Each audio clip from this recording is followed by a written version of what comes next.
السلام علیکم ورحمۃ اللہ وبرکاتہ۔ میرے پیارے اور معزز دوستو، شوہر اور بیوی ایک گاڑی کے دو پہیوں کی طرح ہوتے ہیں۔ اگر یہ دونوں اپنی اپنی جگہ پر ٹھیک ٹھاک چلتے رہیں تو زندگی کا سفر پرسکون اور خوشگوار گزرتا ہے، لیکن اگر یہ ٹیڑھے ہو جائیں یا اپنی جگہ چھوڑ دیں تو ایکسیڈنٹ سے گھر کی گاڑی تباہ ہو جایا کرتی ہیں اور زندگی کا سفر انتہائی تلخ اور بے مزہ ہو کر رہ جاتا ہے۔ آج ہمارے معاشرے میں اکثر گھروں میں یہی صورتحال دیکھنے کو ملتی ہے۔ عجیب بات ہے کہ ہم آپس میں میاں بیوی ہوتے ہیں، لیکن گھریلو جھگڑے، آپسی اختلافات اور کسی تیسرے بندے کی وجہ سے ہمارے درمیان الفت و محبت کا نام تک نہیں ہوتا۔ وہ تیسرا بندہ کوئی بھی ہو سکتا ہے، ساس سسر، دیور دیورانی، بھائی بہن، ماں باپ، کام کاج، بزنس وغیرہ کوئی بھی چیز ہو سکتی ہے۔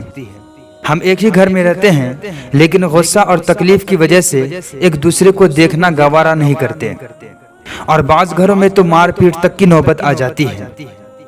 اس لیے آج ہم آپ کو میاں بیوی کی ایک ایسی کہانی سنانے جا رہے ہیں کہ اگر ہر عورت اس پر عمل کرنا شروع کر دے تو لڑائی جھگڑا کیا چیز ہوتی ہے ہم جانیں گے بھی نہیں۔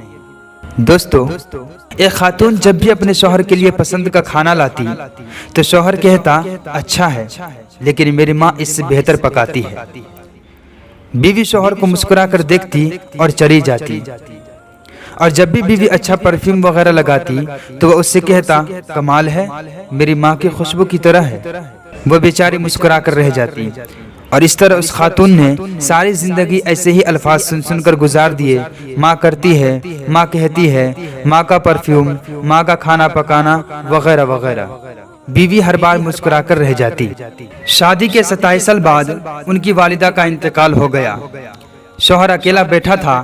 اس کی بیوی اس کو تسلی دینے گئی تو وہ اس سے کہنے لگا، اب تمہارا کھانا پکانا میری ماں کے پکانے جیسا ہو گیا ہے، اور تمہاری باتیں میری ماں کی طرح ہو گئی ہے، تمہاری ہنسی اور تمہاری خوشبو بھی میری ماں جیسی ہو گئی ہے۔ بیوی مسکرا کر بولی، وہ کیسے؟ تو شوہر نے کہا، میں نے تم سے 27 سال کی عمر میں شادی کی تھی، اور ہماری شادی کو 27 سال ہو چکے ہیں، اب تم میری ماں جیسی سوچ رکھنے لگی ہو۔ بیوی کہنے لگی، آپ ریاضی کے پروفیسر ہیں اور پھر بھی آپ کا حساب غلط ہے۔ شوہر نے کہا، وہ کیسے؟ بیوی کہنے لگی، میں جب تک زندہ ہوں آپ کی ماں کے برابر نہیں ہو سکتی، ان کے 54 سال میرے 27 سال کے برابر نہیں ہو سکتے، اور جس کے قدموں کے نیچے جنت ہے میں ان کے برابر کیسے ہو سکتی ہوں۔ خاوند فرتے جذبات سے رو پڑا اور کہنے لگا، کیا تمہیں کبھی میری ماں سے تشبیہ یعنی ریزمبلنس دینے کی وجہ سے تکلیف نہیں ہوئی جیسا کہ دوسری عورتوں کو ہوتی ہے؟ بیوی نے کہا، نہیں، کبھی نہیں، بلکہ معاملہ الٹا ہے۔ شوہر نے کہا، اچھا بتاؤ وہ کون سی باتیں ہیں جو تم تمنا کرتی رہی اور میں تم سے پوچھ نہیں سکا؟ بیوی نے کہا، جب بھی آپ اپنی ماں کی بات کرتے اور میری برابری ان سے کرتے تھے تو میں کہتی، اے اللہ، میرے بیٹے کے دل میں بھی میری محبت ویسے ہی ڈال دے جس طرح تو نے اس کی دادی کی محبت اس کے باپ کے دل میں ڈالی ہے، کیونکہ آپ اپنی والدہ سے بے انتہا محبت کرتے ہیں، اس لیے میں بھی یہی چاہتی ہوں کہ میرا بیٹا بھی مجھ سے ویسے ہی محبت کرے جیسے آپ اپنی والدہ سے کرتے ہیں۔ اور میرے سرتاج، مجھے آپ پر فخر ہوتا تھا کیونکہ آپ کا بیٹا آپ پر ہی جائے گا۔ دوستو، اگر آج کی بہو یہ گر سیکھ لے تو بڑھاپے میں بالکل پرسکون رہے گی۔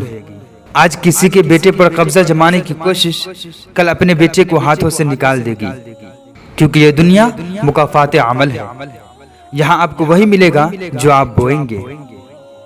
اللہ تعالیٰ سے دعا ہے کہ وہ ہمیں اور آپ کو والدین کی رضا حاصل کرنے اور ان کی قدر کرنے والوں میں سے بنائے، آمین۔